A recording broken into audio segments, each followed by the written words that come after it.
What's going on, everybody? Welcome back to the Pat and Dan Show. We're live for episode 4. Appreciate everybody for stopping by. I'm Patrick Hennessy. That's Dan Rourke. How are we doing tonight, Dan? Better than yesterday, that's for sure. I'd hope so. Honestly, I thought you were going to come on tonight and be like depressed, Dan. But like, bro, we have good vibes tonight. Like, I think it's because the Yankees didn't play tonight, but that's fine. I'm feeling Appreciate good. everybody. I was just saying, I'm getting better at just accepting it's just baseball, bro. I know it sounds You took my silly for advice? me, but it is not fully, but I'm getting there slowly but surely. No, yeah, it takes time. But listen, shout out to everybody currently in the chat. Let's take attendance / roll call. Let's see who we got in here. We got Diego, Fritz, Andrew, Dale, Unhinged Yankees. Who's that? I have no idea. But shout out to Young Nico. We got Matt, Robert, Gabby, FJ, No Name. He has no name. We got Damien, Jesse Dominguez, Lori. Appreciate you all for stopping by. Like I said, episode 4 of the Pat and Dan Show. We're coming off one of the most brutal losses of the past few years last night. Dan, I think if we kind of take postseason out of the equation here, I say we just jump right into things and talk about last night's loss. Because let's give everyone a backstory here. The Yankees scored 7 runs in the first inning last night of Shohei Ohtani. I personally was not too confident going into that game with Ohtani on the mound. But then, bro, after they score 7 in the first, you kind of think it's an automatic win. That just wasn't the case. After 2 rain delays, I called Dan. I'm like, Dan, what do you think about them like restarting this game? Dan's like, you know what, Pat? Barring any crazy just choke here, I'm really happy I get to see some more Yankees baseball. I think word for word what I said is like, Dan, I don't know about that.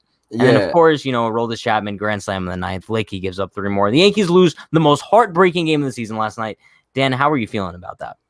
Bro, yeah, so like you said, I was so torn because on that phone call, I did say, like, I know I should want them to secure the victory. And that's what I was leaning towards. Like, I wanted that game to be over. But on the flip side, like, I was kind of happy about the idea of having Yankee baseball through midnight, right? But in my head, I remember it vividly, and some of you guys might as well. In 2016, I think they may have been playing like the Royals or like the Rangers. They had the lead going into the rain delay, and I wanted them to keep playing. They ended up keep playing. Chapman was in, and he blew the game. They lost. That was in the back of my head. What are the odds? That's the exact thing that ends up happening. Dude, that was, like you said, one of, like, for me, bro, that might be the worst regular season loss of all time. It's up there with the game I talk about very often, the Hanley Ramirez walk-off home run in 2016. It doesn't beat that. I was just thinking of that game. It doesn't beat that. Maybe it's just 16-year-old Patrick was a little bit more emotional about this team. Bro, that was terrible. That was – don't even let me go into the story about that, because that was one of the worst cries I've ever had in my lifetime. But yeah, no, dude, that was absolutely brutal. And I've calmed down a lot of it since then. But like at the time, dude, like I really did feel, and I put this on my Yankees Avenue post game last night. Like when that happened, like that almost felt I felt like that's it, man. Like nail in the coffin type deal, which is like I still feel silly in a way to say, but also not, because like one, like it's still July, and I feel like I'm gonna keep saying it every show. It's like, oh, it's only July. Oh, it's only August. Oh, it's only September. It's gonna keep going on and on. But like, yo, like it's getting late early, and bro, like if we won that game last night, I would have been feeling really good because the offense is starting to click, which is still something to be happy about, right? But at some point, you can't just be taking positive things away and like looking at, oh, that's a win in itself. No, like what we need is actual legitimate wins, and it would be them losing that game last night. Like that put me in a bad spot. Let's just say that. Yeah, and bro, I'm gonna be honest, like. Usually I'm super optimistic when it comes to this team, right? You know me. I'm like a delusional optimist when it comes to Yankees baseball. But last night when I went live at like 2-something a.m. for the post game, and I'm on here with the chat and everyone's just spamming L's and everyone's like, I hate this team. There's no way I could be positive. And every night I come on here, I'm like, listen, don't worry, chat. Like the Yankees are going to win the World Series. Last night was the first time all season where I'm like, I'm at the point where I don't think they're winning the World Series anymore. You look at this roster construction, you look at the heart of this team, I think it would just be stupid. I would make myself look stupid if I continue coming on here every night. I'm like, this is a World Series team. It's just delusional at that point. Yeah, I mean, remember what I said in the Monday show? I said I'm one loss away from getting rid of all expectations of them making the playoffs. I'm going to let them surprise me rather than disappoint me, and that's officially where I'm at with this team. Yeah. Like, by no means is the season over. We're, I think, just about to be at the halfway point with the conclusion of tomorrow's game. So there's a lot of time left, but at the same time, we're already so deep into the season where you can't just be having this wishful thinking, and I'm not sure if this is going to be a topic of today. I'm pretty sure it probably will be. I'm not on the train of selling, and I don't think the Yankees are going to do that, but I do have some things in mind that I want to do regardless of what the next few weeks look like. Yeah, we're definitely gonna get into that. Yeah. But kind of since we're on the topic of the game last night, it's still so fresh in our hearts simply because the Yankees didn't play today, which we were kind of assuming. And Dan, we're gonna get on the whole sitting Judge thing, but the topic I want to get into is why the Yankees should trade Aaron Judge. No, I'm playing. Listen, kind of talking about the game last night. Aroldis Chapman, yet another blown save. It's getting to the point where I think it's kind of reminiscent of like that 2017 Chapman when he completely folded. I think that's the last time we saw Chapman this bad. And at this point, I think even if he's not dealing with an injury, you might just want to throw him on the IL and just kind of give him some time off because he just doesn't look good at all. I wouldn't be opposed to that. And you bring up 2017. Remember what happened in 2017? He lost his closer job. A lot of people forget that. Remember, he lost his closing job. And I don't even want to say like if I was Boone, like I wouldn't even tell him like you lost the job because he did eventually get it back in 2017. But hey, like if it's a 1-run game tomorrow night against the Mets or against whoever, put in Chad Green. I would honestly look at Chad Green as like the what is it, the word? Same. Intermittent closer. Is that the word? Interim. Yeah, interim closer for the time being. And let me just I want to get into the thought that I have in my head because I tweeted this out before, and this is what I was alluding to about how I don't want the Yankees to sell. I don't want them to blow it up by any means, but I want them to do whatever possible to not only trade Chapman, but to trade Britton as well. And that has actually nothing to do with their performance because I do think Chapman would eventually figure it out, but it's absolutely criminal to be paying two relievers a total of $30 million. Just imagine what the Yankees, like their flexibility going into next year, if they had that $30 million freed up to be able to put towards not only just the offense, but you could go get some starting pitching with that. And with the bullpen, you absolutely can piece together not just a good bullpen, but an elite bullpen. We've seen it just from the guys they have this year. I mean, take Chapman and Britton out of the scenario, right? Like you have Chad Green. He's easily closer type material. Jonathan Loaizaga, setup man material. Darren O'Day, I'm comfortable with him in the 7th inning role. Justin Wilson, he looked good yesterday. And then, heck, take $5 to $10 million in the offseason going to next year and get a solid reliever or two. I think done are the days of giving, like even this past year when Liam Hendricks was signed like to $18 million a year. I thought that was the most idiotic thing. And I know it's hypocritical coming from a Yankees fan, but we've lived it, bro. Like, and once again, that's nothing against the performance of those two. Britton and Chapman, I really do. Like they're great relievers, but I would try everything in the Yankees' power to trade them this deadline. And honestly, bro, it's like I kind of look at this team too, and I think if you would have brought up trading Aroldis Chapman and Zach Britton maybe a month ago, it would have made a little bit more sense. But I just can't see it happening for multiple reasons. One, kind of like you mentioned, the contract, but both of them are making a decent amount of money. I can't see. Can I interrupt you really quick? Yeah. The money. I understand what you're saying with that, but you need a team that's like desperate in a way, like how the 2016 Cubs were, right? Because Padres. Or something like that, yeah. Or even honestly, I would. And the Yankees have never been afraid of trading to the Mets. I wouldn't have a problem with trading Chapman or Britton to the Mets. I really, really wouldn't. If they're desperate to secure a postseason spot and try to win in their window, I think they could take on Chapman, especially with Steve Cohen owning the team. He doesn't care about the money. They said they're willing to go past the luxury tax. But yeah, I say a team that's already very much so invested financially, I think they would be willing to take on Chapman and Britton or one of the two if that means they're going to win the World Series this year. I mean, it's possible, but also like on the flip side of things, when I mentioned like why I don't really see it being too realistic, also because you have to look at the performance of these guys, right? Zach Britton's coming off an injury-ridden kind of first half of the year, hasn't been spectacular since coming back, and also Aroldis Chapman. Like we're talking about a guy who's been on such a sharp decline in the past month or so. I can't really see any team kind of going out there and thinking like Aroldis Chapman's going to be the solution to their bullpen issues. So I get where you're coming from in the sense of looking to maybe trade off some pieces that maybe still hold some value in order to not rebuild this team, but to retool in the same sense of what they did in 2016. Because in 2016, like they trade Chapman, Miller, they emptied out the bullpen, and then they traded Beltran. And I think that maybe they'll go somewhere along that route, right? But I don't know. Britton Chapman, it's an interesting situation at this point. But kind of referring to acquisitions, I guess we could touch on the Tim Locastro deal that the Yankees did make today. Dan, you posted a tweet right after the deal. You're like, I like the Tim Locastro trade. Do you want to like tell me why? Yeah. So here's the way I feel about it. I am trusting the Yankees that this is not the move, right? This isn't the move they think is going to push them over the edge, right? The thing that Locastro brings, he's something that they don't have right now. You know, besides Tyler Wade, they are not an athletic team whatsoever. They're filled with, honestly, ogres on the base pass. That's the word I use on my YouTube video today. Yeah, like Locastro, he ranked in. I think he had the fastest sprint speed in all of baseball last year. He is the first. He has the record for most successful stolen bases to start a career with 29, and this year he ranks in the 100th percentile in sprint speed. So just from that aspect, and you also look at his offensive numbers. You look at it, I think he's at like 150 this year, obviously not great, but from 2018 to 2020, he had a 366 OBP, and this might float your boat a little bit. I think he's going to take the playing time away from Brett Gardner because I put out a lineup with Locastro in it. You figure he's going to bat in the 9th spot and play center field, which also will let them spell Judge from center field because I've said this. At this point, I kind of look at Judge as like our starting center fielder, and I don't want to say that's not ideal, but I feel like it probably is smarter to keep him in right field because when you put Judge in center field, that kind of worsens the defense, not from center field, but then you have Andujar in left and Frazier in right. So if Locastro coming to this team either takes playing time away from Brett Gardner or maybe it has Frazier sent down, I think there's a lot of positive that honestly that come from it. And also, who do we give up? It was Keegan. What's his name? Keegan Allen, I think. Keegan, whatever it is. He's nothing special. At least I hope not. So he's going to turn to a Cy Young. I know it's going to be a Gerrit Whitlock type deal, but I don't think there's anything to lose from this deal. And he brings something that we desperately need, which is athleticism and speed. So, listen, Dan, I get your reasoning, right? And that's why when I kind of brought up your tweet, I replied to your tweet, and I was like, Dan, I cannot disagree with you anymore. And obviously that was kind of like a heat of the moment kind of thing. Just, bro, I hate Tim Locastro simply because this is not what we wanted today.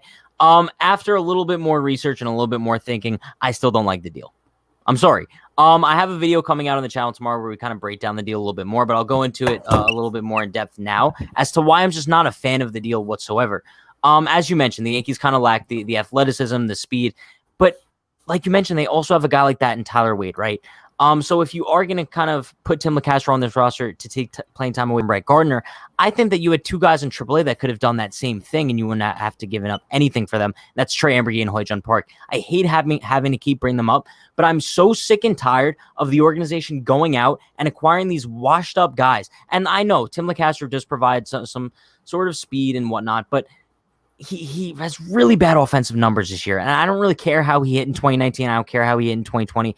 That's kind of just another one of those diamond in the rough situations where you're kind of just getting a diamond in the rough project, trying to prove that you're smarter than everyone else. Hope that he flourishes in your organization. But kind of back to the whole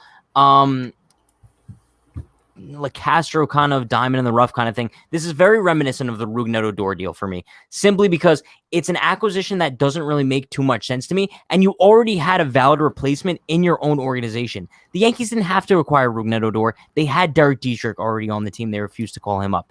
The Yankees didn't need to acquire Tim Locastro. They had Trey Ambergy and Hoyjun Park both waiting in the minor leagues. But Brian Cashman liked to say, we'll let them play down there. So it's not so much the Locastro acquisition that bothers me. I think it's the point that now that's just another person blocking this minor league talent that we have that has so much potential. And now they're really not going to get any playing time. And also, if we're still on the Locastro topic, who are you getting rid of off of the 40-man roster in order for him to be in the big leagues? Was Keegan on the 40-man? No, he wasn't. Well, let me say this. So you're telling me you can make 40-man space for Locastro, but you can't for any of these guys who are raking in AAA. That's what bothers me. Mm-hmm. Two things that I got to say about that. One, let me make it clear. If this move is what the Yankees consider to be their answer to their outfield problem, then it's absolutely absurd, and I hate it because they need to get an outfield bat. They need to get, hopefully, one of the Martes if they intend on buying this year, which I think Steinbrenner, he said it again today. That seems to be what they plan on doing. And two, you know more about Ambergy than I do, but I think the main difference is that Locastro, he plays center field. I don't believe Ambergy does he? Yes, yeah. But is he like a center fielder though? He's not a primary center fielder, but he does have time. Because like Locastro, like he is a center fielder. Like Ambergy, like I'm sure he can play center, but it's kind of the same deal like Judge, and like to a lesser extent, I'm sure like where he's a corner outfielder that can play center. It's just kind of the same deal as like why they went with Tauchman over Wade in 2019, if you know what I mean. Where like Locastro's a legitimate by trade center fielder, whereas Ambergy, like he could play out there, but he may not be the best defensively, right? And I don't know if this will prevent Ambergy from coming up. It definitely doesn't help. It doesn't help, but I could also see them maybe if they don't get an outfielder at the deadline, which would be very unfortunate, maybe they still will call up Ambergy and then they put their attention towards starting pitching. Maybe. I'm not too sure. But I will say this. I think Hoyjun Park, I don't think there's any shot he's coming up. I just don't see it. I think Ambergy is a possibility. I don't know. I just don't get the sense Park's going to be coming up. But that's what bothers me so much because I think Park personally is a better option than Rougned Odor right now. I truly do. Or even Tyler Wade at this point. No, I'm totally for that. But remember, what I found out a week ago, I'm not sure how recent you found it out. What are they saying? That we would have to pay Odor's full salary if we put him off the roster? Yeah. Is that true? Have you researched that? Is that accurate? No, I don't know where I heard that from. I've heard it too. So yeah, I don't know where if that's true. From, like that is a big difference maker. Which at this point, like I don't blame the Yankees for not wanting to DFA Odor. The issue is that why they ever bring him on in the first place if that was the conditions of the deal. No, exactly, and that's why I'm kind of depth about that for like an hour or two. But no, and that's why I'm kind of looking at the Locastro deal the same way. As in, I tweeted this out earlier when the trade was made. I was like, all the Yankee fans currently on Twitter hyping the trade up like Locastro's a godsend because he's an internet darling, bro. Like Twitter loves Tim Locastro. You know why, right? Foolish Baseball, I think, did a thing. Yeah, he made a video about him, so the internet loves him. And let me say this: anybody who like loves the deal, like that's just BS. Like, no, you can't love this deal. You can like it. Like, I like it. Like, I don't have a problem. That's weird. Like, there's no reason for you. Now listen, if he was like a left-handed bat, then I could maybe understand somewhat loving it because he doesn't strike out a lot. I think his career. Let me pull it up because I have his Fangraphs right here. His career K rate is 18.5%. So I mean, he's not a big time. That good. No, but if it's under 20%, that's kind of like my line of demarcation between like being a strikeout hitter and not, at least in this day and age. So from that aspect, solid. If he was a left-handed bat, I would love the deal. But you just got to look at it from like he's a bench player, right? And you want you want Ambergy up, and you'd want him to start, right? I don't 1, want you 100%. I don't want you to look at Locastro as like the Yankees just got their starting center fielder. Now, say he starts playing well and provides some pop offensively, not pop, I should say, but if he gets on base and steals some bases, then that might happen. But I don't want you to think this is like the move that they all of a sudden got the outfield help they've been looking for. Can you imagine it is, though? Can you imagine it is, though? No, because my thing is, who are you replacing on the bench? It would have to be Tyler Wade has to be sent down, right? No. That's my only logical idea because you're essentially just having you're having a right-handed Tyler Wade on the bench now. No, but the difference is that I know Wade can play outfield, and he actually has played pretty well in the outfield. But he's a legitimate outfielder, this guy, Locastro. His defensive numbers aren't anything crazy. He's right around league average. With Gardner, bro. He's saying you're going to say he's going to split time with Gardner. But Locastro is not a guy who you want to be starting in center field. He's just not. Because then at that point, he's not a bench bat. He's a platooning starting center fielder. And the fact that the Yankees have to platoon Gardner and Locastro in center field is disgusting. Oh, absolutely. And hopefully it should only last about 3 weeks from now where they have to do that. But I think it's going to be a thing where he might start like 2-3 times a week. And then if he performs, then you'll see him get more playing time, as with any other player. I think the guy that's going to – I think like Frazier's got to go down, right? I mean, you were on board with that before. Does he have and options? I think he does. He has one, but you could also argue that that's why they wouldn't want to use that because they want to trade him, which him having an option gives him a little more value. He'll still be on the 40-man, though. I know. And I was going to say you could IL him, but he'd still be on the 40-man too. Is there anybody on the 10-day IL right now that can go to the 60? No, right? We're basically healthy. It's just Britton at this point, right? And Kluber. Yeah, and Kluber's already on the 60, right? Kluber's already on the 60. Yeah, Kluber's on the 60. So yeah, that'll be interesting. That's something to look at. I mean, who's gonna be taken off the 40-man? But it could be something as simple as I've been calling for Brooks Kriske to be taken off the 40-man for just weeks now. Honestly, I mean, I was hoping that would be for Ambergy, right? Like when we were talking about it last week. But for now, that might just be the move because what you could end up doing is for now you DFA Kriske, put on a Locastro to the roster, and then once you do make your legitimate trade a few weeks from now, then you could sort the rest of the 40-man stuff out then. Yeah. I want to bring up this dono here from Christian. Shout out to Christian with the $2 dono. Appreciate you, my man. He says this was a bum trade. I agree 10,000% actually.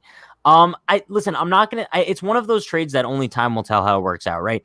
But if the Yankees are using the same logic that I think they are by making this trade, by them trying to think that they're outsmarting everyone and they're finding such a diamond in the rough here and he's going to turn to their starting center fielder, I think it's a delusional trade and I think it's stupid. We need to stop dumpster diving at this point. Do you see the chat? Somebody just said there is an open 40-man spot. Is that true? I don't think so. Because there's so much stuff going on Twitter about how the 40-man. Bro, if there was an open spot on the 40-man roster and the Yankees aren't calling up Ambergy or Park, bro, I'd riot. Andrew Allen, are you here right now? Andrew Allen, if that's true, can you find out if there's an open 40 spot? Not to doubt you, Warren Reynolds. I think there's been way too much. Trust Warren? I don't want to not trust you, but there's been too much controversy about the 40-man to think there's just an open spot ready to go. And if there is, apparently, hell. Yes, but Severino. Well, if there's actually a spot open, but they're waiting for Severino to come back, bite me, bro. Because Severino's not coming back for 2-3 months. You never know. You never know. I mean, because Sevy, they're saying he's progressing really well. And have you seen the videos that they were putting on Yes of him running around? Sevy, they're saying he might actually be able to come back in August, which that kind of excites me because Doesn't then you're excite talking. me. I mean, I don't want to be talking playoff starts, but he could be built up to be a starter by the end of September, going into October. Listen, before we kind of get into the rotation here, I kind of want to address another thing that happened today because there's a lot of stuff that went down for the Yankees, even though they didn't even play today. So apparently Locastro is on the 40. Well, they officially announced it today, but I don't know. Did they officially announce him on the Major League roster though? Because that's where that would come into play. I really don't know. I'm assuming he is going to be on the Major League roster. I'm pretty sure you have the 48-hour window to sort all that stuff out. So he may not even be officially in the 40-man yet, but I guess we'll see. But, I mean, kind of talking about what else happened in Yankee land today. Yesterday, when the Yankees, I think it was in the rain delay, we found out that Hal Steinbrenner was going to be making a press conference today, speaking to the media. I thought he kind of just chose it as perfect timing, right? The team was coming off 2 great wins. He's like, all right, now I'm going to talk to the media. I'm not really going to get too many tough questions. That really bit him in the ass. No joke. For sure. Bro, that coming off the most brutal loss of the season, he had to change his entire narrative around. I'm sure he was going to kind of come out there today and be like, look, you guys could see our team's kind of turning the corner here. The offense is coming alive. Everything's fine, right? But it's the complete opposite. And I think what we heard from Hal today was just a bunch of nonsense. I don't know what anyone was actually expecting.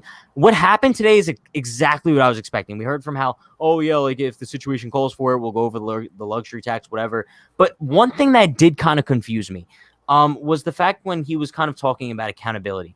And how, Dan, me and you know there's zero accountability on this New York Yankees team. No matter how bad you perform, no matter how bad you are, your spot is still there. Look at Brett Gardner, look at Clint Frazier, look at Rougned Odor.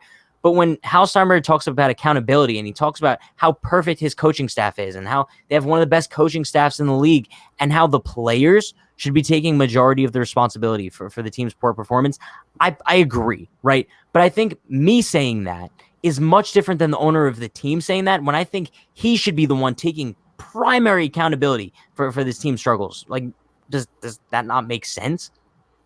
Well, see, that was the point that I was going to bring up if you didn't, was what he said about the players. Because that was one of the few quotes that I liked. You know, when I hear that he might go over the luxury tax, like my initial, thought is excitement, but at the same time, that's kind of just eyewash, right? Just to kind of give him some slack, But I liked what he said, because before he said that, he said, because he was asked, like, who does this fall on? He said, it falls on myself, falls on, the coaching staff, it falls on Boone, and it falls on the players. And I do agree with him in that sense, because, yeah, we can blame Boone, which I have. We can blame, management, coaches, all that, the front office. But in the grand scheme of things, in the end, it does come down to the performance of the players. They have underperformed. Of course, yeah. Like, whoever you want to attribute that to, whatever the fault is of that is very much so true. Now, as for what you said that you think it's Hal's fault, I actually think he might be the least person to blame, except for maybe one reason. Now, I'm not saying that it's Hal's fault. I'm saying that as the owner of the team, even if you know it's not your fault, because right now, like on the totem pole of like who I'm putting the blame on, Hal's at the bottom of the totem pole. But I think as the owner of the team, you should be the one taking the fall for everyone else because you're at the top. You know what I mean? Sure, yeah. Like from I guess like a moral standpoint, right? Yeah. But the only thing he's really at fault for is, like, if you could argue, like, he should have fired Cashman, right? Because the person, if you want to go by construction of the roster, that completely falls on Cashman. Sure. Because Steinbrenner, like, but also he has direct insight for sure from Steinbrenner as far as like budget constraints and whatnot. 100%. But listen, like, I understand, like, we ride on Steinbrenner for the whole luxury tax thing, right? Like, and we hope he would go over the luxury tax. But at the same time, take Steinbrenner out of it. Brian Cashman should be able to build not just a playoff contender, but a World Series contender every single year with a $210 million payroll. And that's not defending Steinbrenner. It kind of is in a way, because that's still a lot of money. That's the second biggest payroll in all of baseball. Cashman, I think, is most at fault because he should be able to do something more than just something with that amount of money. And Steinbrenner, he's given that to him. I mean, let's hope that they do go past the luxury tax if they're actually going to buy this year, because there's really no talk even about this team buying if they're not going to go with the luxury taxes. What can you really do? You have $5 million to play with. No, I know. There's really nothing you can do. So if you're not going with the luxury tax, you're really not buying. It's all eyewash. Bro, also that's my thing. It's like, if you're going to go for the luxury tax now, why couldn't you do it in the offseason? That's why I feel like they're not going to, because exactly, you're telling me they're sticking this entire plan of staying on their luxury tax until right now, and they're 2 games over 500. It's hard to believe. It wouldn't I even don't be see worth it at this point, to be honest with you. Like, That's we're why. looking at this team, even if they do go out and get a guy that's going to put them a few million over the luxury tax, that's not changing anything with this team. Like, we know that, unfortunately. And that's why kind of listening to Hal's press conference today, it was much of the same. It feels like every time we get a press conference from either Boone or Cashman or Hal, it's the same rhetoric that we hear every single time, bro. And I have to admit, I'm kind of sick of it. And that's why I kind of wish that we would have saw a different side of Hal today, rather than him just sitting in his office with a hoodie on, a Yankee hoodie on. He's kind of just like, I'm disappointed in our guys. Like, I just want to see someone hold some sort of accountability in this organization, because it seems like no one does. It seems like everyone's pointing the fingers elsewhere, and no one's kind of just like, you know what? Yeah, we need to improve. We're garbage, and I'm going to do everything in my power to do so. Who have we heard that from? No one. And I think it seems like everyone's just pointing fingers in different directions, and no one's like, I'm going to do what's necessary in order to change this team. I hear you so hard, bro. I think if there's one person who can point fingers, it's Hal in a way. I agree. And sure. I got to say, like, that press conference he had or whatever it was, like, it certainly wasn't ideal. It could have gone worse. I actually, like, his tone, like, I'm not sure you actually listened to what he was saying. He did have a decent tone about him. Like, I feel like some of the quotes he had today was the closest he ever got to being like a 10th or like a 20th of George's personality, which, let me say this, it's almost unfair to Hal that people keep comparing him to George. They're totally different people, entirely different people, total opposites. Hal. Well, yeah, one wanted to own a baseball team, and the other one wanted to be a business mogul.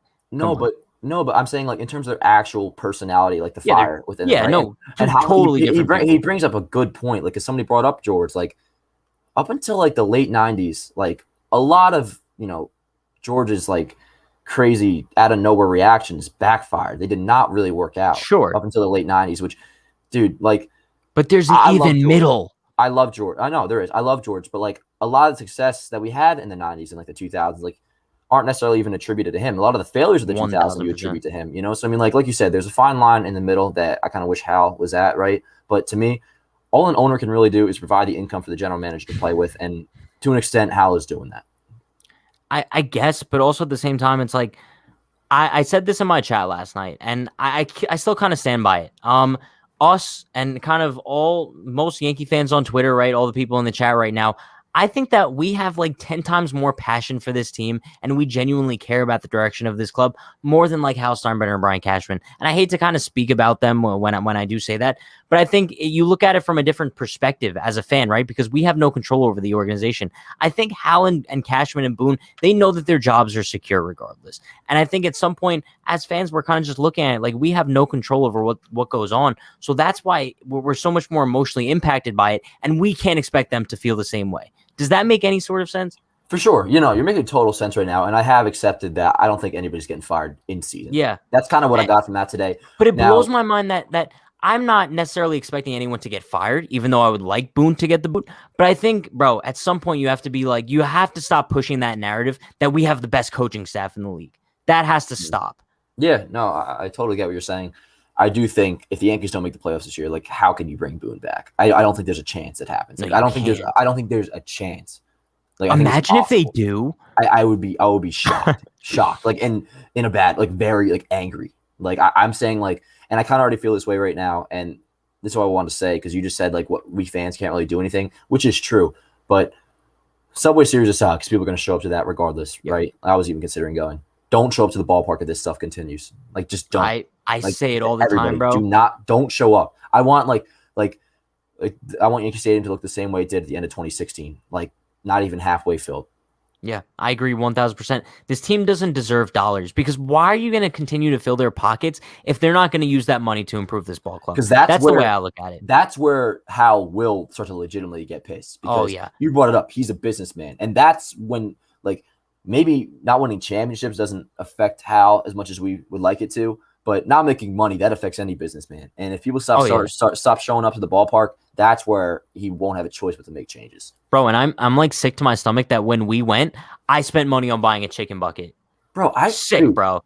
We're feeding their pockets for no reason. So much money, yo. But like, there's certain series where like you just can't help but go. I mean, the Astros series, like I said, I don't blame anybody for going to the Subway Series. Maybe when the Red Sox come to the stadium. No, again, but you know what I'm planning on, Dan? I say we both go. We go to the Subway Series, but at Citi Field. That would be something, wouldn't it? That would be I think we do that. Dude, that would be the ultimate boycott. I'm for it, bro. Ultimate boycott. And Ultimate it's closer boycott. to where I live too, bro. So let's go. That's true. Let's do that. Also, that kind of took a turn. And I'll get you breakfast in the morning. No, Dan, but like what I want to do, because I think they're doing like a big like 9/11 ceremony, because the whole reason they're doing it like in September is because like the Shea Stadium Mike Piazza thing. So bro, maybe we'll get Cole DeGrom. I don't know. So should be a fun series. But we're looking if they're doing like a 9/11 ceremony, I'll be there for that. But that would be good vlog content. Solid. But we're talking about Boone now. There was a situation that happened before the game yesterday that I think we should talk about. 2 men were sat in yesterday's lineup, and that's your boy Aaron Judge as well as Gio Urshela. I think any logical fan, so I'm assuming the Yankees knew this as well, that the game today was likely going to be rained out. So you bench Gio, you bench Judge, knowing that they're already going to have an off day on Thursday. What was the reason? Like, I genuinely don't understand, because then Boone is kind of on his pregame press conference. He's like, yeah, we're just giving Judge a day off, a much-deserved day off. You kind of look at it from so many different perspectives now, right? And I think Michael Kay said it perfectly on the Michael Kay show when he kind of just ripped on everyone, because I think everyone has a little bit to take the blame here. One, you got to blame Boone, because you cannot sit your best hitter in Aaron Judge going up against Shohei Ohtani. Obviously, it worked out in the Yankees' favor, but that's just something you can't do. 2, you kind of have to put the blame on Aaron Judge, because we don't know what goes on in the clubhouse, but you can just assume that he's letting this happen. And I think it's kind of sad that he would let this happen, but I want to know your perspective on the whole thing. I couldn't agree more. Actually, I disagree with you on one thing. You don't kind of put it on Aaron Judge. I'm very pissed at Aaron Judge. This is the first time. I'll tell you flat out right now, bro. I was fuming yesterday. Right now, let me preface this by saying we don't know what goes on in that clubhouse, and I was kind of trying to give Judge the benefit of the doubt that maybe he did barge on, because this is what I was saying the whole time. Like, Judge finds out he's not in the lineup. What I would expect him to do, me who compares him to Derek Jeter all the time, compares him to being one of the greatest Yankees of all time, one of the leaders of this clubhouse, right? He finds out he's not in the lineup. He should be barging on the manager's door and saying, Boone, put me in the lineup. So I was giving the benefit of the doubt that he did that, and Boone wouldn't budge. Now, we don't know what to take from Boone as truth or not truth, but he did say that Judge, he was asked, like, did Judge fight on this? He's like, no, we were kind of on the same wavelength. That is unacceptable. This is the first time ever that I separate Derek Jeter and Aaron Judge in terms of like captain material. Now, I'm not saying like Aaron Judge, like I still think he should be named captain, because like he is a leader of this clubhouse, right? But he should not have accepted that yesterday. There's no reason why he shouldn't have been in the lineup. Now, that's how I feel about Judge. Very disappointed in that, right? And we found out like he was in the lineup today, so it's not like he was hurt or anything, right? And if he is hurt and they're not telling us, okay, we can only go by the information that we have, which is that he's not hurt. As for Boone and just the Yankees overall, embarrassing, bro. Absolutely embarrassing. And people were saying, shameful. People were saying to me like, oh, like, Judge, you expect him never to get a day off? No, I have no problem with Judge getting days off. He should get days off. Do it the game before, or do it today. Or everybody knew this game was going to get washed out. That's a day off today he could have had. Yep. He absolutely should have been playing in the lineup. He should have been starting in the lineup yesterday. And I was just watching the K show now. A-Rod was on, and I posted this clip on Twitter for those who want to watch it later. A-Rod was saying, because they asked him about this, like he was talking about how if Joe Torre or Joe Girardi try to give him a day off against, say, Roger Clemens or like prime Josh Beckett, something like that, he'd be like, no, you can give me a day off, but you're not giving me today off. Absolutely not. Because one, you want to be in the lineup. You want to show up for that challenge. And I don't think it's something like that where Judge doesn't want to show up for the challenge. I don't think Judge like didn't want to play. It's just a matter of being okay with it, right? So it's from that aspect that one, you should just want to be in the lineup. 2, you don't like it's a bad look. Like, I'm not saying like Judge by no means was dodging Shohei Ohtani, but like people are more than welcome to feel that way. Honestly, it falls on so many people yesterday, and this is probably, I don't want to say the most mad, the most disappointed I ever was in Aaron Judge yesterday. Listen, but it's fair. And listen, I want to bring up this kind of funny comment from Antonio Sanchez. He said, Judge breaks down door, put me in lineup, Boone, no. Judge, okay. And I think that's kind of how it would go down if Judge did break down the door. And I think you kind of worded it perfectly, because this is something I was talking about with a couple of the Unhinged guys today. And I think this right here is kind of what separates Aaron Judge from Derek Jeter. And I think the two of them have so many personality traits that are so similar in so many different ways.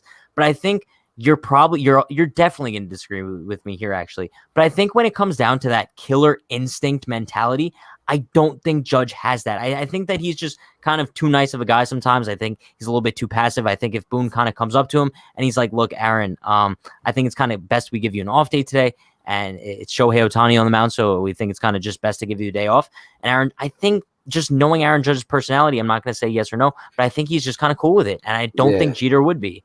It's like, once again, let me say, we don't know what goes on in the clubhouse, but it should be something as simple as when Judge finds out he's not in the lineup, he just goes to Boone and says, "No, sit me tomorrow." Simple as that. Can you see Judge actually doing that? Because I can't. Yes, no, I figured I should be able to, right? And in terms of like the power that Judge holds, like he is the face of this franchise, whether whoever doesn't want to admit it or not.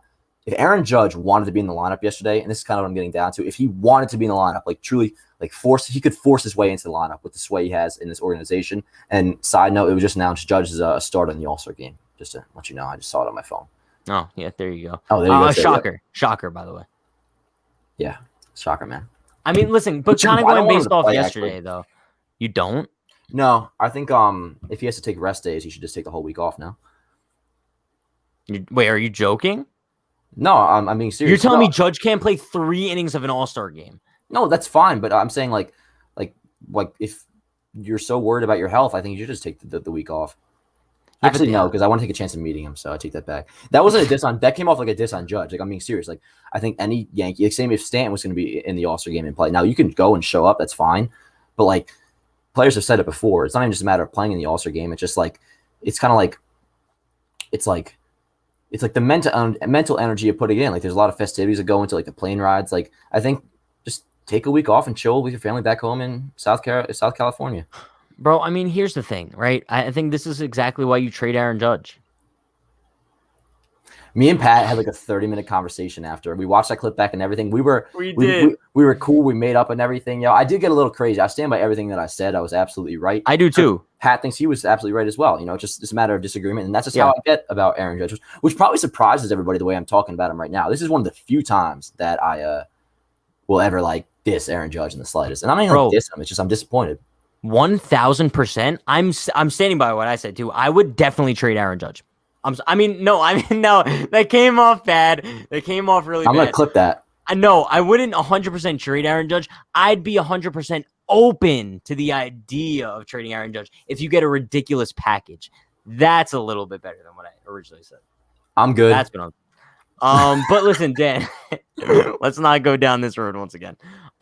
Let's move on to another topic here. Kind of a little more lighthearted conversation.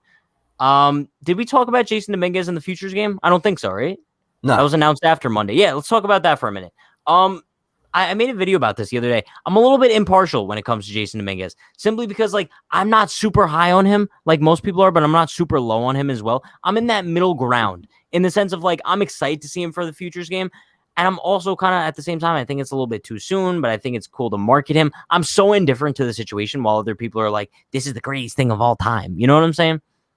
I think we got to temper expectations a little bit for sure. 100%. It's gotten to the point where it's like he's so hyped up where like if he doesn't turn out to be Mike Trout, everybody's going to be disappointed. Like, no, yo, if he just ends up being a guy where like it's like 280 with a 350 on base, hits 25 homers a year, plays solid defense. Yo, another thing too. Apparently he's quick. Is that true? He's fast. Apparently, he does not look like he's the biggest, fastest dude ever. He's built like a tank. I know, it's nuts. For no reason. He's younger than us too, which is crazy. But like, listen, I expect like big things, but to an extent, right? Now that doesn't mean like he could end up being better than Mike Trout. Who knows? But like, dude, don't place that label on him that he's going to be the greatest player of all time. That's why I feel bad for any top prospect, right? And kind of like what Vlad Jr. went through the first couple years of his career, right? Like that's kind of what we're setting up for Jason Dominguez at this rate, right? Like Vlad Jr. wasn't even terrible the first couple of years. He was just kind of like a league average offensive bat, right? And thankfully for him, now he's turned into an MVP candidate, right? But like, dude, like we're setting ourselves up for some Vlad Jr. first 2 years of his career type stuff with Jason Dominguez, where they call him a bust for not even being that bad. Like, and especially the first year or so. Like, don't expect every rookie to come out of the gate the same way like Gleyber Torres did, or like Aaron Judge, expect what happened with Aaron Judge in 2016. That'll probably happen with Jason Dominguez. Like it's a slow growing pains for most prospects. Very rarely do they come onto the scene the same way like Wander Franco does, or like most of these like Fernando Tatis, stuff like that. Like just it could be crazy good out of the gate, but just be patient with him. Honestly, though, bro, like I kind of look at it from like the other side of things as far as like the Yankees organization goes. I feel like we have guys come up and they reach their peak in like their first year coming up, and I think they do nothing but regress since then. Like you look at Gleyber, for example, right? 2018, 2019, an absolute monster, does nothing but regress from them. Andujar, monster when he first comes up, nothing but regress. Gary, come up, monster, nothing but regress. I hate to say it, but like Aaron Judge, I think he hit his peak in 2017, bro. I Nah. don't think we're ever going to see another season like that from a Judge. Nah. But I think you kind of get what I'm saying here in the sense of like the Yankees seem to just hit their peak when they first come up, and then they do nothing but regress since then. I mean, I can't disagree with you because that's all we've really seen. I really do disagree with you on the Aaron Judge stuff, only because, I mean, like, when you look at it, like one, he's having... You think he's going to have, like, another season where he performs better than 2017? It's very well possible he will have an overall better season than 2017, just for the fact of he's still very much so capable of his 2017 offensive production. His defense is even better now than it was in 17. And let me just say about, like, his offense, like, his numbers this year, while still very good, like, his expected stats outrank what his current like actual stats are by like a landslide. He's hitting the ball harder than he was in 2017. His expected weighted on base average, I'm pretty sure he's either on par with 2017 or higher. So I mean, I think Judge, he hasn't regressed, but I know what you mean. Like Glaber and Duar, he's had some tough breaks, but like Gary before this, current stretch, you could say the same about, like it seems like that's the case with a lot of players. Now, what's the reason for that? I don't know if that's like coaching or it could just come down to what we always say that like about Boone and just this front office as a whole, like, do they get the most out of their players? Well, I think there's a reason that it seems like once these guys come up, they're kind of utilizing like that AAA mentality, right? And I think I hate to use this word, but I think they get corrupted by the major league coaching staff. I think they get corrupted by Aaron Boone and Marcus Timms, and they kind of just fall into their ways and they become very passive. And I think when they become AAA, content. They become content. 100%. I think content is the exact word that I was looking for because there's no fire in that clubhouse. I think in AAA, there's some sort of fire. You're playing for something. And then when you first come up, you have that fire still in you. But as you kind of get too comfortable in the big leagues and you don't have a manager that's up your ass 24/7, I think that's where the problem stems from. I truly do. And that's why when a lot of people are like, when I was blaming Boone last night and I was on that hashtag fire Boone train, a lot of people were like, well, Pat, like Aaron Boone had nothing to do with tonight's loss. No, he didn't necessarily have anything to do with last night's loss in particular, but I think he has something to do with the whole landscape of this team for the entire season and last year as well. Really, the only thing I'll blame Boone for is what I just said before, like not getting enough out of your players, like the lax. I don't want to say lax, but it's like the content. Like there seems to be a content among majority of this roster. And let me ask you about Boone. I don't know how you feel about this. I totally disagree with people about like he's at fault for bringing in Chapman. I thought that was the right move. Chapman hadn't had a lot of work, and you want to get him right. You and have the a perfect time 4-run to do that lead is too. That's exactly what I was gonna say. Like that's the perfect time to try to get Chapman right is when you do have a 4-run lead, and this kind of goes back to what Hal Steinbrenner said. Like that's not Boone's fault right there. That's Chapman not performing to the highest degree. Sure. It's not his fault for bringing him in. Last night really was the definition of what Hal Steinbrenner was just talking about today. Yes, and it's not Boone's fault for bringing him in, but I think it's Boone's fault for not pulling the plug on him after he walked like 3 straight guys to load the bases. You could just tell at that point that something bad was going to happen. And the fact where you didn't even have anyone warming up in the bullpen though. Well, they had Licky, I think, once. Yeah, but he like speed warmed up. But still, like I remember even when it was bases loaded, I still felt confident Chapman would get at it because he had what? Like he had, I think the first runner got on, and then he had an out, and then he walked the bases loaded, right? Like and somebody's brought up in the chat, like he is still your closer, right? Like you do kind of hope that you give him the benefit of the doubt that he'll be able to either get a double play or even if he gives up a run or two, like it's still a 4-run lead. And that's why what I want to emphasize the most, it being a 4-run lead, like you can't blame Boone for bringing in Chapman, Like I think that was a perfect situation for Chapman. There's one person to blame, and there's no second person. I'm not going to blame Licky because he was put in a tough spot. Aroldis Chapman is the only person to blame in the entire organization for that loss last night. Sure. Which we could get over easily, bro, if it hadn't been such a rough past few weeks for him. No. If that was a one-time deal or like a 1 or 2-time deal, then all right, whatever. You just ignore it. Closers blow saves. But like it's more than just one game. Like that's a legitimate concern. Like is Aroldis Chapman going to be fixed soon or not? I think so, simply because it's like this is what he's too Chapman good. is. And let me ask you this. Where the hell is his splitter gone? Bro, I was wondering the same exact thing. I asked this last night.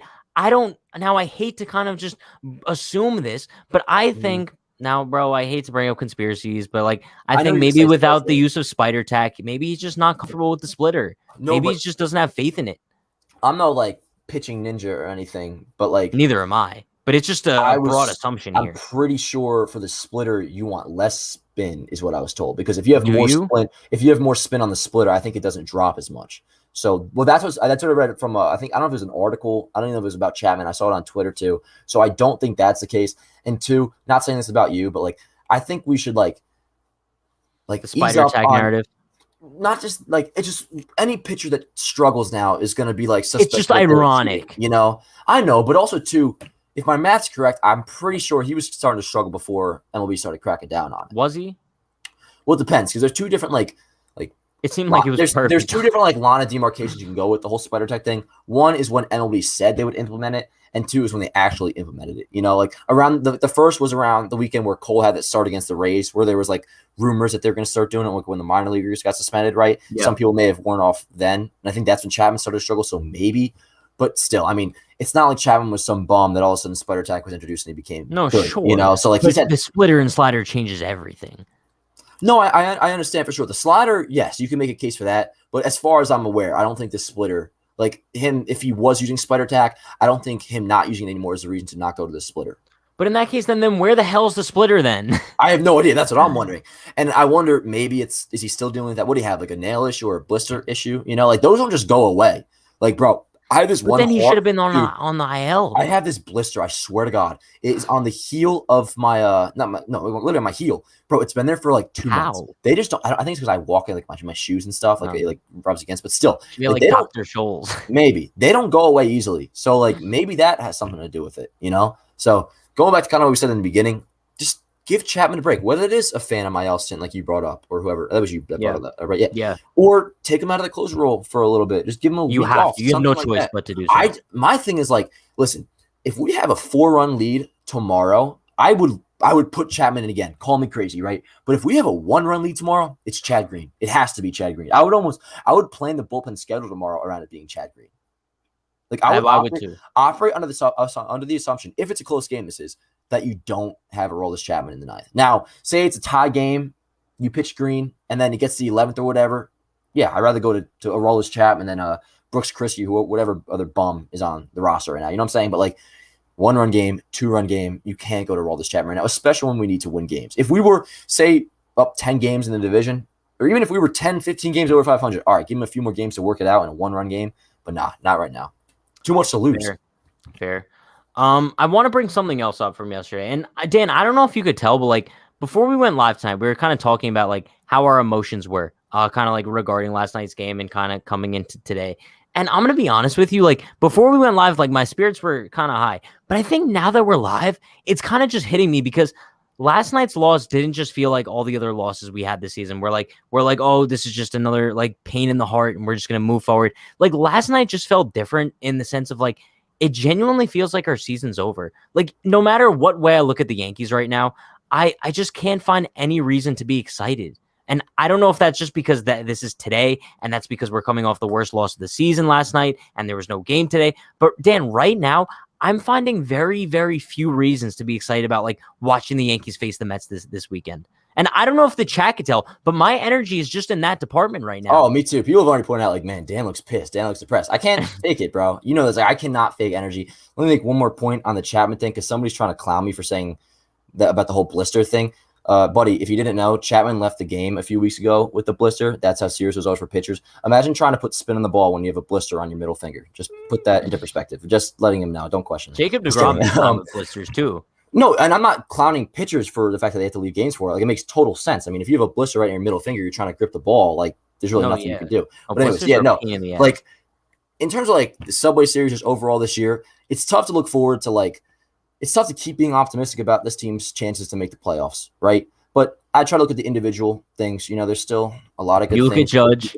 Yeah, and, like, not even being, like, joking about it. Like, you get to watch Aaron Judge hit home runs. You get to watch Stanton hit home runs. Gary Sanchez's crazy hot streak that he's going through right now.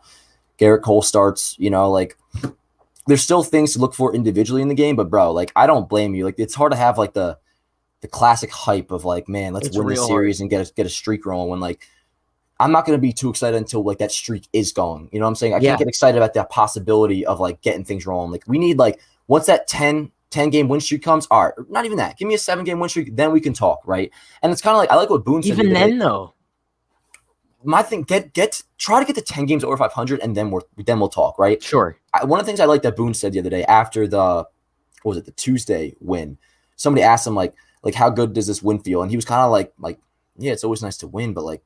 We're nowhere yet. Like we got to keep doing this. Like not just win the next day, which they didn't do, but we got to keep winning, like string multiple, like not just multiple games together, but multiple weeks together of playing good, solid baseball. Yeah. So until And they that's do why, that, bro, I'm right there with you.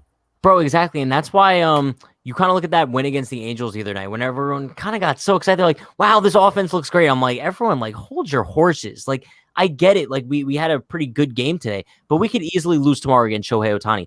And even though they scored 7 runs off him, that's exactly what happened. So even if the Yankees end up taking 2 out of 3 from the Mets this weekend in somehow, some way, I still can't see myself like gaining all the confidence back in this team. And Dan, you know what's kind of funny? At this point in the season, it's July 1st. This is kind of like when we get so excited talking about like potential trade deadline acquisitions and whatnot. I'm going to be honest with you. I don't feel any excitement for the trade deadline for multiple reasons. One, I truly don't believe the Yankees are going to go out and get that big piece that we think that they're going to, or in years past that we've been crying for. Two, I don't think that there is any one single or any 2 pieces out there that the Yankees can acquire that's going to change the landscape of this team. So I think we're kind of just heading into the trade deadline when we're usually so excited as for what's to come and what's to come in the second half of the season. And now we're kind of looking towards it as like, are we going to be a team that's selling? Mm-hmm. No, it's all fair points for sure. I'll say this, like, as for the trade deadline, there is no single piece or even 2-3 pieces that can change the way this team is performing. Like, bottom line is the core that we have right now has to perform. And the offense is starting to look a little bit better, right? So here's the thing. If the Yankees intend on doing anything this year, and I'm talking about making the playoffs, going on a run, you got to, like I said, string together, like before the trade deadline, 2-3 weeks of playing solid, good baseball. Give ownership reason to go out and buy. If you want to go out and make the playoffs, give the ownership reason to believe that this team is worthy of a playoff spot. Then maybe you get an outfielder, you get a starting pitcher. All right, you can kind of dream, right?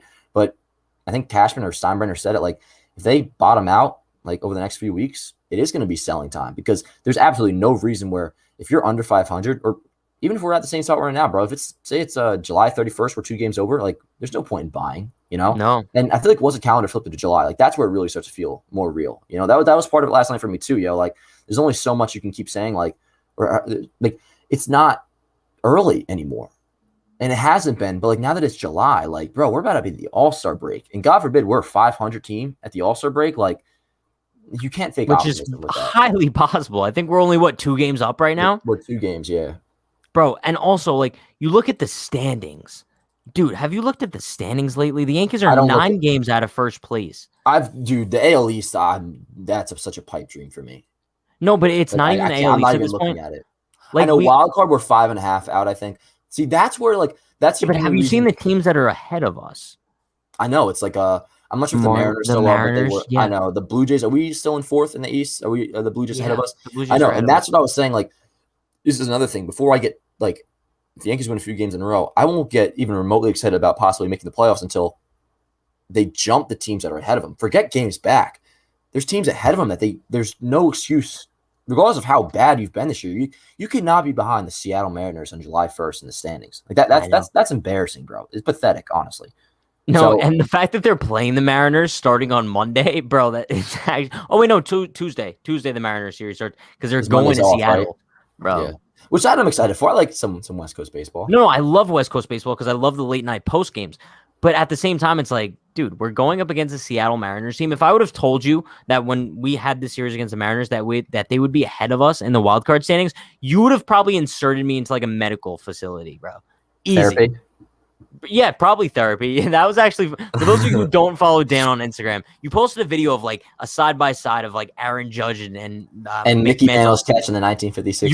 You weren't being like serious. See, that's the thing. Right? Like, there are certain people that are like really close to me that like, and I'm surprised, you know, a lot of times when I'm like messing around too, like I make certain posts that are so obviously meant to like kind of be like in a trolling fashion, right? Yeah. That was one of them. While okay, I still got some pleasure out of making it, don't get me wrong, because they are rather similar. Mantle's catch was way better, but I make those posts to get people to be like, bro, are you serious? Or to get a comment like, you need therapy, like from my good friend Patrick Hennessy here. Bro, I literally commented on your post. I'm like, Dan, you actually need therapy? Bro, some guy responded. He's like, well, like, why do you say he needs therapy? Like, it's a nice catch. They're almost identical catches. And then someone they don't know that we're boys. Bro, did you see the other person that commented today? They were I'm like, so bad at looking comments. the worst way to tell someone they need therapy is telling them you need therapy. It screams ignorance. Like, That's what? a good point. That's a good point, Pat. I'm sorry. Like, whatever. If they actually do think that you're some random dude, I respect that. You know, No, that's sure. It's always a toughest spot too. When like because I'll have other friends that'll just like jokingly troll me, right? They'll be like, "Worst Yankee page ever," and like people will go at them, and it's like such a tough spot. It's like, "Thank you for defending me." That's actually like, my boy, you know. So it's like, how do you not understand at this point? But Dan, I'm gonna be honest. I know like momentum isn't really riding too high for the Yankees right now, but let's say like they do come out and like Tim Locastro hits 3 home runs tomorrow. That's probably the only way I'm being excited for this team moving forward. And like there's promise, I guess somewhere down the line, right? When Aaron Judge signs that 10-year extension, Dan's gonna be the most happy man in the world. And also when the Yankees call up Trey Ambergy, I'll be a happy man as well. What? Did you see Twitter sent me another message last night, bro? Did you see that? No, I didn't. Jesus Christ. I don't think I said anything bad. No, you gotta relax. You actually have to chill. Okay. Nah, I don't know what to say. But no, like we kind of said, we're not too excited for this Mets series coming up. Let's make some predictions for it. Why not? Sure. If I had to make a prediction as to how many games they win, I say they lose 2 out of 3. I just never that's why I guess I'm bad for predictions. I never have it in me to say the Yankees are going to lose a series. Really? It's tough also too to predict because we don't know who's going to start on Sunday. Who would it be? Would it be Well, Tyone? I think it's Monty Friday, Cole Saturday, and then Tyone probably, no? I was Or thinking King? it'd probably be Tyone. Oh God, I hope not King. Tyone, I think it's But Tyone. Because you don't want listen, Tyone on the road in the first game in Seattle. yeah, I'd rather have Tyone than King. But yeah, I mean, I think for the Mets they got Taijuan Walker, who's had a good season so far. He's like a low And we 2 could have ERA had him, on bro. Friday, and then I know I don't blame the Yankees too much for that. I Like do. that's worked out probably even more than the Mets. I could would have hoped for. I would have rather signed him over Kluber. Oh, even for in the sure. time. Oh, 100%, dude. Don't even get me started on Kluber because that signing, even if he comes back in August or September and pitches damn well, like unless he ends up winning World Series starts this year, that contract was ridiculously disgusting. Anyways, they got Walker tomorrow, and I think they have Stroman on Saturday. So, depending on how Cole is going to pitch, I'm gonna hope to assume that we take Saturday's game, and then Sunday will probably be the rubber game. I think it's going to be a 1-1 series going into Sunday, so we'll see. I don't think anybody's getting swept. I don't think we're going to sweep, and I don't think they're going to sweep. Yeah, I mean, listen, I truly think that with an off day on Monday, if the Yankees lose 2 out of 3 to the Mets, and I think we say this after every series, that we want to see like some drastic moves happen. I want to see a drastic move happen if the Yankees actually lose 2 out of 3 to the Mets, because that would mean what? What would their record? Would they be at 500 at that point? Dude, they one game over? Be 1 game over, but if they get swept, we're below 500, which I don't think is going to happen. But let me say this, because you just mentioned change, and I want to go back to the Locastro deal. I think why I kind of get like a little bit of like excitement / just like some happy feelings, it's like it's change. Like they're trying something different. Like whether like the effort is smart in the player they just acquired, it's still like they recognize what they're doing needs some sort of a different style to it. And getting Tim Locastro, that's it. You know, it's not ideal, not the best player we could have gotten, but it's like a change of philosophy in a way. Like, it's just like, I'm not looking at like, oh, the Yankees went out and got Tim Locastro. That's the greatest thing ever. I see it as they're recognizing that they need to add speed and athleticism to the roster. Fair enough? Yeah, but like, the only way I could like describe this situation, Yankee fans have been screaming either like call up Ambergy, call up Park, or kind of like make a trade for a big outfielder, correct? Yeah. Okay, so that's kind of like if me and you were sitting here, and I've been telling you for a week, Dan, I've been dying for Chick-fil-A. Like, I want Chick-fil-A so bad. Like, I don't think you understand how bad I want it. And you could see, like, I'm visibly starving. Like, my bones are, like, popping out of my skin. You're like, all right, Pat, I'm going out to get something to eat. I'm like, all right, bro, this dude's definitely getting me Chick-fil-A. He comes back, and you pull up with, like, McDonald's. Fair. But the way I see it right now is I come back with McDonald's, but I'm telling you, listen, Pat, in 3 weeks, I got you on that Chick-fil-A. But if I don't come back... What if I'm dead in 3... I could be dead in 3 weeks, just like the Yankee season. Valid point. But then in 3 weeks from now, if we are dead, then... What's the analogy here? Then you don't need the Chick-fil-A. I'm gonna say we sell the McDonald's that we got. I don't know, bro. We sell all not possible. We sell all the food that we already have. If in 3 weeks we're dead, we're dead though. You can't do anything with it. There's literally no hope at that point. That's fair. That's why enough. You get the Chick-fil-A when you're alive and you're starving. Can I bring up one thing here that somebody in the chat mentioned? It's a good topic. I'm not sure if we've discussed it. We talk about Gerrit Cole. If say we get Gerrit Cole not as bad as he was against Is Boston. it this comment right here? Yeah, like what if Cole? Like what if he is the pitcher we saw on Sunday against Boston? Not even saying that bad, but like Don't what say if? that, Dan. No, but I'm saying like no, I'm saying in the case where that is true because my whole thing with steroids, right? Do you have a fly? Yeah, did you see that? Oh my god, yeah. There's been this one fly just roaming around, bro, That's for the whole sick in the day. head. Go on. I know. With anything to do with like cheating, sticky stuff, steroids, like you use it for a reason. If it didn't give you an advantage, you wouldn't use it. Clearly, we know Cole gained an advantage from this spider. Dude, what the fuck? I'm gonna kill this. Anyways, Cole gained an advantage from this stuff. Without it, even when he was pitching well, he wasn't striking out hitters. And then we see him going against Boston and crap the bed, right? It's tough to imagine that. What if Cole is like a 4 ERA pitcher and we have him signed to a historic contract? That will ruin this franchise. No, don't say that because I would be sick to my stomach, but at the same time, it would be kind of laughable. But I just don't think that's true. I truly think that like Gerrit Cole is still a good pitcher even without the sticky stuff. I think he's just kind of in like a little rough patch in his season. I think he's going to come back around. I truly do. Because there absolutely is an adjustment period regardless. So I'm with you on that 100%. Like, I don't think also, Cole's a let's bad not forget, pitcher. he almost won a Cy Young in Pittsburgh too, no? I was going to mention that as well. Like people always say like Pirates Cole, right? And of course that would be a regression from the Cole that we've known as a Yankee. But dude, in 15, he went 19-7 with like a 2.6 ERA. So Pittsburgh Cole, he was still a first overall pick, was still a Cy Young contender. So by no means, I don't think it's going to be like a horrible signing, but it does have the possibility of like if he's not like he has to at least be ace caliber. If he's anything less than that, and to me, ace caliber is like you pitch 33 starts a year and over 210, 20 innings, and you have like an ERA less than like 3.4. That's ace caliber. 3.5, but sure, yeah. I agree. I mean, now I think it just depends on kind of like what we see. I want to see Cole's next 3 starts. After his next 3 starts, I'll kind of make my assumption as to like what we're going to see moving forward. But I think that there's no shot that like we're going to see like Pirates Cole. There's no way. I think the whole thing of Pirates Cole was just like the inconsistency of him trying to just like could be what we get figure out his career. Because so far that's kind of been what it's been. Maybe because if we want to, let's start with going back to the Tampa Bay series, right? Because that's when the first time his spin rate was dramatically down. From the Rays start to now, he's had, I think it's been a total of 5 starts, right? Yeah. 3 pretty solid starts where he hasn't looked great in, but his overall line has been good, right? And then 2 bad starts. That's Pirates Gerrit Cole right there. And I'm pretty sure if you take his ERA from those 5 starts, I'm going to guess it's like a mid-4 ERA. That's Pirates Gerrit Cole. But Dan, I don't want you to think that I'm predicting this. I'm saying the possibility does scare me. Like I don't blame anybody for possibly being freaked out about it. Okay, so it's the same thing as the Judge conversation from last week. It's a possibility. No, but that's not a possibility. You're wrong. Somebody brings up like that. If Cole can't pitch with the sticky stuff, like it'll be worse than the A-Rod deal, worse than the Ellsbury deal, worst of any deal of all time. Dude, that will be like the worst deal of all time.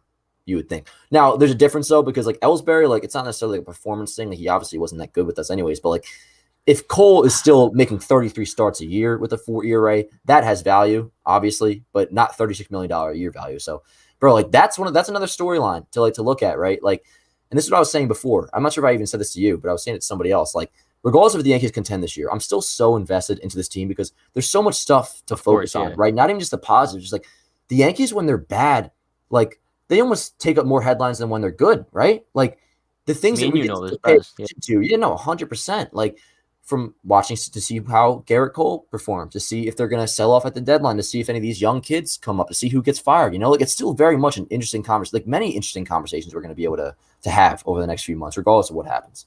This is so reminiscent of 2016. Like it's scary. 2016 had a better vibe though, bro, because we had Judge waiting, we had Gary already came up, like. No, I know we had top prospects waiting, but like the thing is, we knew that they were going to come up. We have like prospects in the minors with potential right now, but I think we know that they're not coming up.